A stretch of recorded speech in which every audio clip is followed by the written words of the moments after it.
My friend, you have met a terrible, terrible demise. But, I don't feel too bad about it. After all, if it weren't from me, it would have just been from someone else, you know? I guess what I'm trying to say is life goes on. Well, for everyone else, life goes on, not for you. You're dead. But that's neither here nor there. It reminds me of one summer day in the park. I was having just a delightful picnic with my good friend Orville.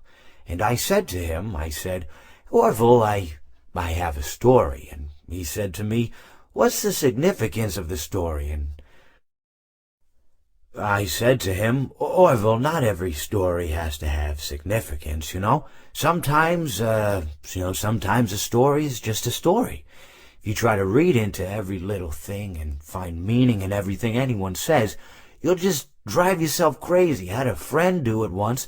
Wasn't pretty. We talked about it for years. And not only that, but you'll likely end up believing something you shouldn't believe and thinking something you shouldn't think, or assuming something you shouldn't assume, you know? Sometimes, I said, a story is just a story. So just be quiet for 1 second of your life and eat your sandwich, okay? Of course, it was only then I realized I made sandwiches, and poor Orville was having such difficulty eating it. Elephants have those clumsy hands, you know. Actually, I suppose that's the problem. They don't have hands at all, do they? They're all feet, and I couldn't imagine someone asking me to eat a sandwich with my feet.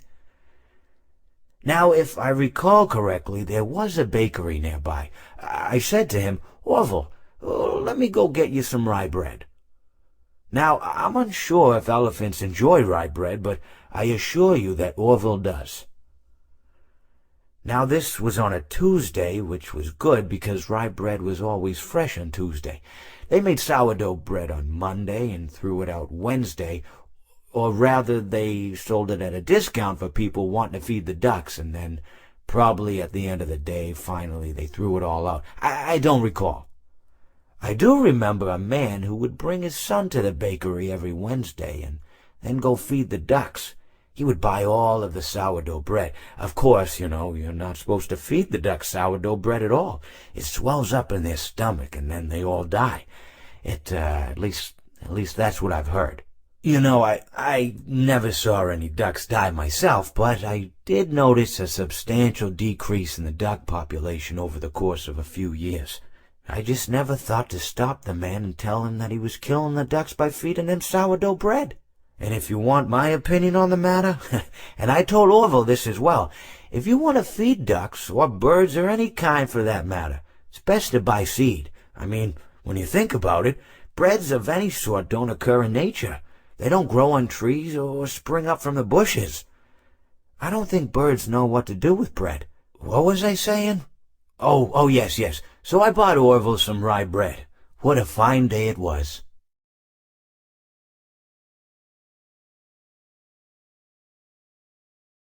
Well, it seems that your journey has ended. Very sorry about that. It was always going to end this way, of course. If it weren't by me, it would have just been by some other, terrible thing. Just, you could not imagine how terrible it would be. Just, I get scared thinking about it. I'm glad it's not me. It reminds me of a time I was speaking to my good friend Orville. We were sitting on a park bench watching the pigeons. I was on the left, he was on the... Oh, wait, was I on the right or left? Anyways, it doesn't matter. We were sitting on there watching the pigeons. And I said to Orville, friend, those birds are frozen. And he kind of looked at me like I'd lost my mind. But I reminded him that it was winter, and often birds will sit in a tree until they freeze. And then they sort of fall to the ground until the sun warms up and they can, move around again. So I said to Orville, you might as well save those breadcrumbs until the birds thaw, because they can't very well enjoy them in the condition they're in. To which he asked what I meant, and asking what condition the crumbs should be in before he threw them to the birds, assuming that I meant the birds couldn't enjoy the breadcrumbs in the condition that the crumbs were in, when in fact I had meant the birds could not enjoy them in the condition that the birds were in, considering that the birds were frozen. So he took a moment and then threw his last handful onto the ground. I said to him, Orville, why did you throw the breadcrumbs to the birds when I just told you they're frozen? To which he responded, the breadcrumbs are not frozen. Again, misunderstanding my words. I didn't mean to say that the breadcrumbs were frozen when I said I told you they're frozen. I'd been referring to the birds.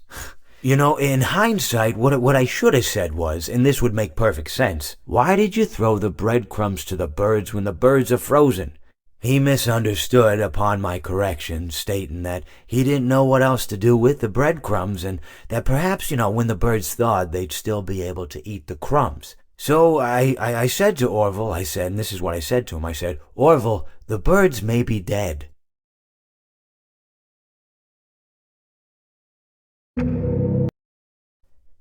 It seems that you have met a horrible demise, my friend, but, these things happen in life. Life goes on. Not for you, obviously. You're dead. But it reminds me of a time I was having a conversation with my friend Orville. We were, where were we? I think we were by the river. We were sitting by the river and watching the fish leap over the falls. And I said to Orville, sometimes I feel like a fish leaping over and over again, always trying to get somewhere, though I don't know where, only to find myself in the jaws of a beast. He, of course, looked at me, surprised, Have you been in the jaws of a beast, friend? To which I said, no, of course not, Orville. I said, no. I simply meant that life can seem like a relentless endeavor to overcome meaningless obstacles, only to meet an equally meaningless fate regardless of your efforts, regardless of the obstacles you've passed. And Orville, he stood and proceeded to drape me with a picnic cloth, to which I asked him, I said, friend, what are you doing? He looked at me very concerned, really. I feel like you've gotten too much sun. Indeed, indeed I had. He proceeded to pour me a glass of just ice-cold lemonade. Ooh, you ever mix it with iced tea? You do like a little half lemonade, you should try it some. Well, you can't because you're dead. But anyways, so you may be asking yourself, how did I go from sitting by the falls and drinking lemonade to being wedged in the air duct? Not only with Orville, but with an entire assortment of fruity-colored friends. Well, there's really no good answer to that, but perhaps I met a demise of my own at some point, and this is my afterlife or my dream, whatever it might mean. I honestly don't know. Or maybe it doesn't mean anything at all. Maybe it doesn't mean anything at all.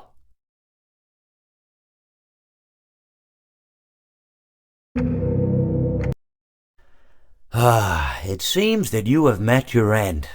What a pity. I don't feel too bad about it, though.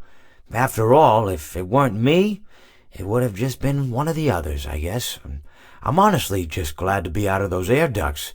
It's not easy for a hippopotamus to fit up there, and not easy to get down either, and not as young as I used to be, as you can see. I used to be able to do all sorts of things. You're young, you're vibrant, you have that sort of pep in your step. It reminds me of a conversation I was having with one of my good friends, Orville. We were having a nice picnic one day. I believe it was summer. No, perhaps it was it the fall? Yes, it was the fall because the leaves had turned already. But I said to Orville, I says, Orville, I have a story to tell you. And Orville looked at me, kind of odd and said, what's it about? I said to him, not every story has to be about something, Orville. Sometimes a person just wants to talk. Why does everything have to be a story? I said to him. He just looked at me and he said, well, you said you had a story. And, he was quite right. I did, in fact. I told him I had a story. I suppose if a person just wants to talk, then it's best to not announce that you're telling a story. Telling a story does come with its own pressures and expectations, I suppose. After all, if you're just talking to a friend, and there's no more expectations than if you were talking into the wind. Words by themselves aren't expected to carry, aren't expected to stick. But if you announce you're telling a story, well then, there'd better be a point to it all, No one wants to sit and listen to someone ramble on and on and on with absolutely no end in sight.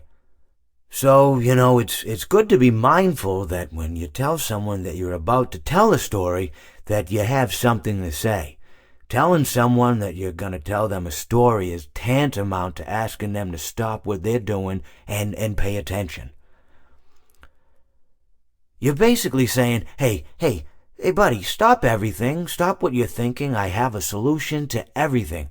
And, well, I didn't really have any story to tell. In hindsight, I probably just misspoke when I said that I had a story. I think it would have just been better to tell Orville that I wanted to tell him something rather than tell him that I had a story.